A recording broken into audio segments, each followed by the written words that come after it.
एकत्रित आलेले आहोत. अशोकराव गोविंदपूरकर यांनी आपल्याला या ठिकाणी एकत्रित केलं आणि आदरणीय अशोकराव गोविंदपूरकरजी यांच्या पुढाकारातून आज हा सोहळा या ठिकाणी संपन्न होतो आहे.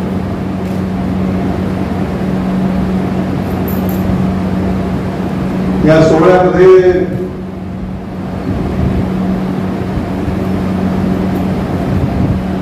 सगळे पुढारी एकत्रित झालेले आहेत असं मी म्हणालो, चुकीचं होतं. पुढारी म्हणजे पुढारपण करणारे गुरुवर्य आहेत, राजकीय नेते आहेत, समाज सुधारक आहेत.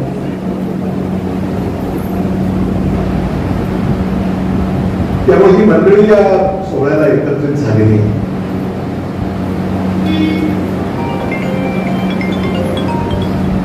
लातूरातलं अतिप्राचीन मंदिर म्हणून श्री केशवराज मंदिराला आपण ओळखतो.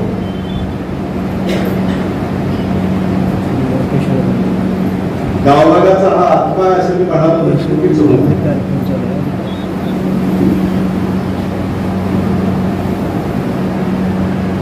म्हणजे प्राचीन लिखाण आणि चालणं ते लातूरचंही नाव प्राचीन काळामध्ये रत्नेश्वर, रत्नापूर, लातूर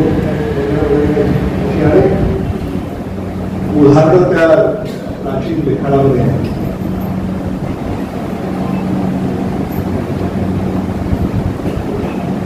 आणि अनेक मंदिर आहेत ज्याचा उल्लेख ॲडव्होकेट संजय पांडेजी यांनी या ठिकाणी केला. आणि मला आठवत आहे की महाविकास आघाडीचं सरकार असताना सांस्कृतिक कार्य मंत्री म्हणून माझ्याकडे पदभार होता आणि पुरातन खातं हे सांस्कृतिक कार्य विभागाअंतर्गत येत असत. आणि या सगळ्या वास्तू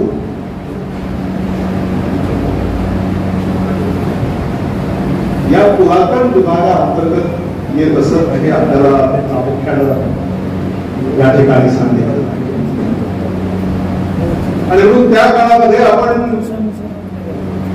लातूरचा मराठवाड्याचा एक आराखडा निश्चित केला. पर्यटनाला आपल्याला कसा वाव देता येईल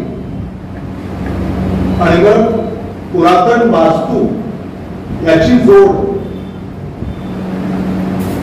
पर्यटनाला कशी देता येईल आणि मग धार्मिक पर्यटन. आता लातूरमध्ये आल्यानंतर आपल्याला काही ठिकाणी पर्यटकाला नेता यावं अशा या वास्तू आहेत. जसं आपण पंढरीला जातो, जसं आपण रेणुका देवीला जातो, जसं आपण शिर्डीला जातो, जसं आपण तुळजाभवानीला जातो.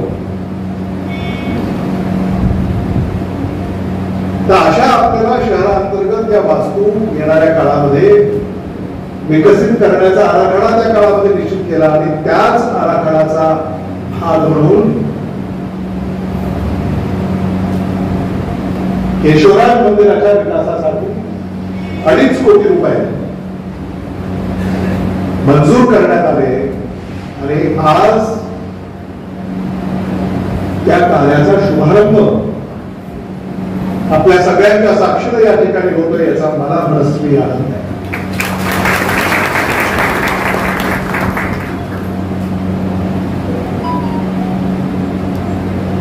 आणि अगदी पारदर्शकपणे देशात आणि राज्यात आता अलीकडे काय चाललंय याच्यावर मी टिप्पणी या व्यासपीठावर करणार. राज्यामध्ये तर सगळंच निधीसाठी चाललं. सरकार सुद्धा सत्ते खाली खेचून घेण्यात आली निधीसाठी. पण लातूरची संस्कृती ही वेगळी आहे. लातूरमध्ये आजवर जे राजकारण झालं, आजवर जे धर्मकारण झालं, आजवर जे समाजकारण झालं ते पारदर्शकपणे झालं. कधी कुठेही भ्रष्टाचाराचं गालबोट लागलंय असं एकही उदाहरण चुकूनही लातूर पुढे लातूरकरांनी येऊ दिलेलं आहे.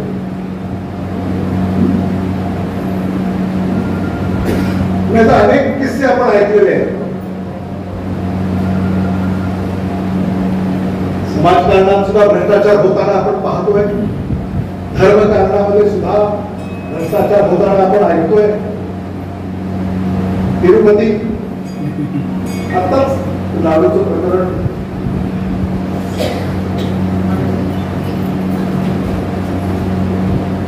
राजकारणामध्ये तर मी तुम्हाला सांगितलेलंच नाही.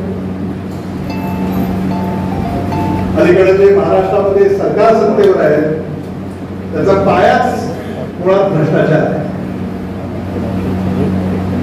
म्हणून याला महाराष्ट्रातली जनता वेठली आहे, कंटाळली आहे, नकोसं झालंय.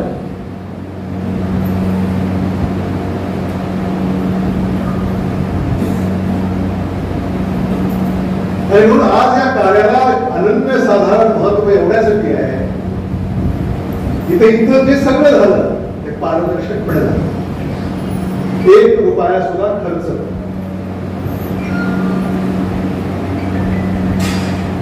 अशोक कोविडकर सांगू शकतील, नंतर सांगा.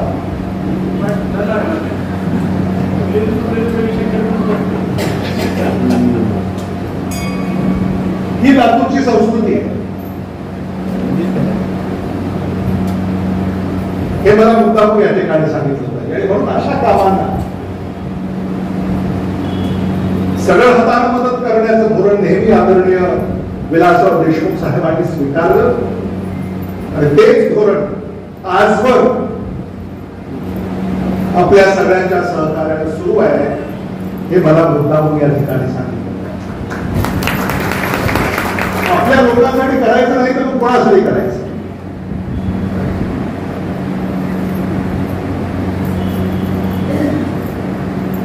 आणि तोच करण्याचा प्रामाणिक प्रयत्न या निमित्तानं आम्ही सगळ्यांनी केलेला आहे. मला मुद्दाम या ठिकाणी सांगायचं.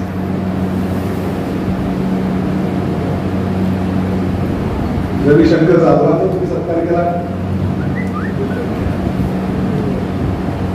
मला लक्षात आलं नाही की सत्कार तुम्ही कशासाठी केला.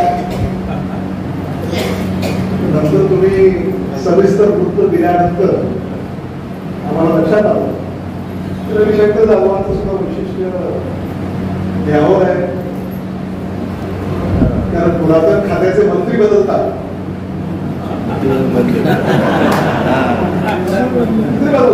मी होतो आता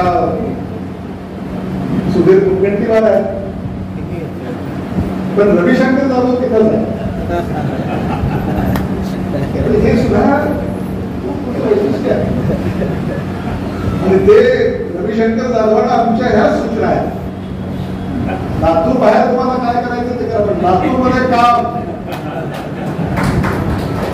महाराष्ट्रावर काम आहे त्याच्याकडे.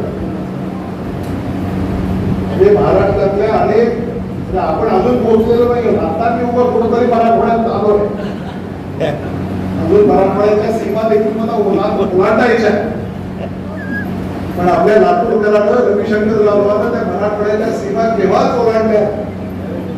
त्या क्षेत्रामध्ये पुरातन विभागाच्या त्या ज्या काही बांधकामामध्ये ते गेली अनेक वर्ष कार्य करत आहेत.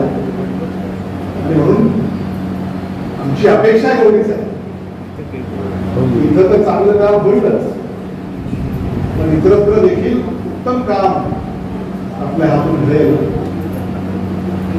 अशी आशा आहे. आता काम एवढं वाढलंय की पुढं त्यांना तिकीट नाही जरी दिलं तरी त्यांची तक्रार नाही, एवढं काम आहे. कटलं तिकीट केशवराज मंदिरामध्येच ही चर्चा झाली तर मोकळेपणाला ही चर्चा होऊ शकते नाही का? तुम्हीच म्हणाला ना त्या दिवशी मला तिकीट देऊ नका, रविशंकर जाधवला तिकीट देऊ नका, दीपक सोडला तिकीट देऊ नका, विक्रांत गोजन मुंडेला तिकीट देऊ नका. कोणी म्हणालं?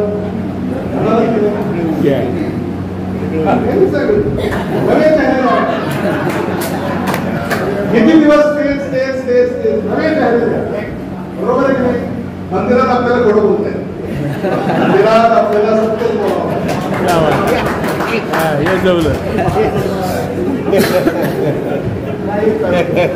काय लोकांना माझ्याबद्दल खूप कारण नसताना गैरसमज असं वाटतं हे सगळं आहे मी करतो लोक वेगळे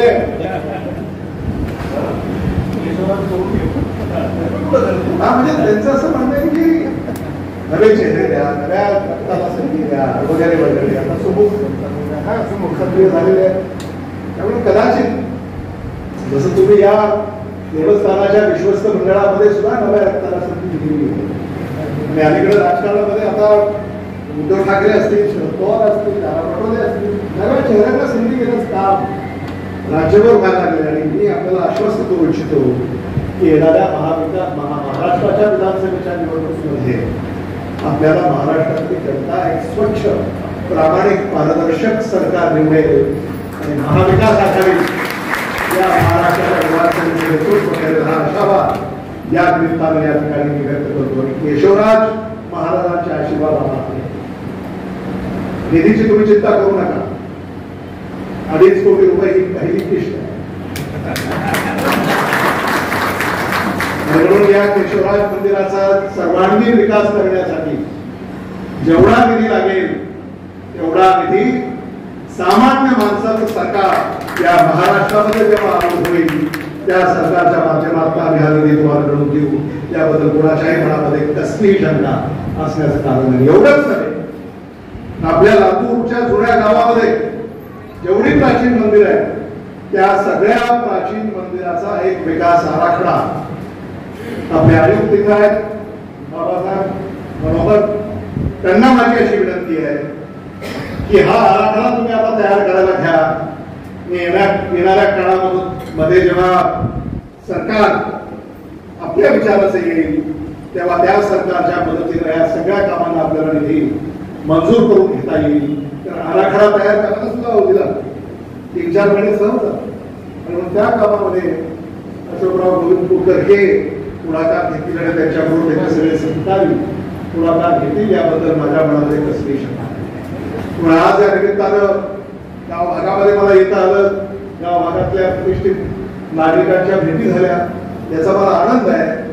या मंदिर परिसराच्या विकासामध्ये मला असं वाटतं की 2.5 कोटी रुपये ही काही लहान रक्कम नाही. इतर या मंदिरामध्ये उत्तम काम होईल याबद्दल माझ्या मनामध्ये कसलीही शंका नाही आहे. आपल्या सगळ्यांच्या आशीर्वादात मला असं वाटतं की चांगलं काम होईल आणि गावभागाचं नावलौकिक वाढेल अशा तऱ्हेनं या सगळ्या परिसराचा विकास होईल अशी माझी अपेक्षा. ज्यांनी या मंदिर परिसराच्या विकासामध्ये योगदान दिलं त्या सगळ्यांना देखील मी धन्यवाद देऊ इच्छितो. संजय आयाची 10,000 फुटाची जागा तुम्ही दान केली, खरंच किती कौतुक. 10,000 फुटाची जागा आता तुम्ही खरं म्हणजे ते विश्लेषण सांगितलं आहे बघा, म्हणजे जवळपास 1 कोटी रुपयाची जागा एवढी जागा तुम्ही संजय आयचे आणि आयचे कुटुंबीय ज्यांनी दान दिली. खरंच मला त्याचं मनापासून कौतुक करावं. संजय आयचे कुटुंबीय नेहमीच समाजामध्ये काही चांगले बदल घडवण्यासाठी ते नेहमी तत्पर असतात आणि आपले जेवढे आभार मानावेत तेवढे कमी आहेत. काही आपले चार्टर्ड अकाउंटंट आहेत त्यांची भेट झाली, आपले सगळ्या तुमच्या रिटर्न्स ऑडिट ताकुड्याची मोफत गेली अनेक वर्ष विनाशुल्क ते सेवा हे देत आहेत, म्हणून त्यांचं देखील मला या ठिकाणी कौतुक करावं असं वाटतं. कोविड काळामध्ये अंतविधीला ज्या अडचणी येत होत्या तिथं आमचा एक मुस्लिम बांधव ज्यांनी सर्व धर्मसमभाव हा विचार खऱ्या अर्थानं जोपासण्याचं काम केलं. कोविडच्या अशा अडचणीच्या काळामध्ये जिथं स्मशानभूमीमध्ये किंवा दफनभूमीमध्ये कोणी जात नसेल तिथं त्या एकट्याने खरं म्हणजे आज त्याचा सत्कार केला आहे, पण त्या आपल्या गृहस्थाचं आयुष्य कुटुंब कसं आपल्या पायावर उभं राहील हे आपल्याला बघावं लागेल. आपण चर्चा करूया. त्याला खऱ्या अर्थानं त्याच्या पाठीशी सगळ्या समाजाला उभं राहण्याची गरज आहे हे मला मुद्दामून या ठिकाणी सांगायचं. अनेकांशी नावं घेता येतील.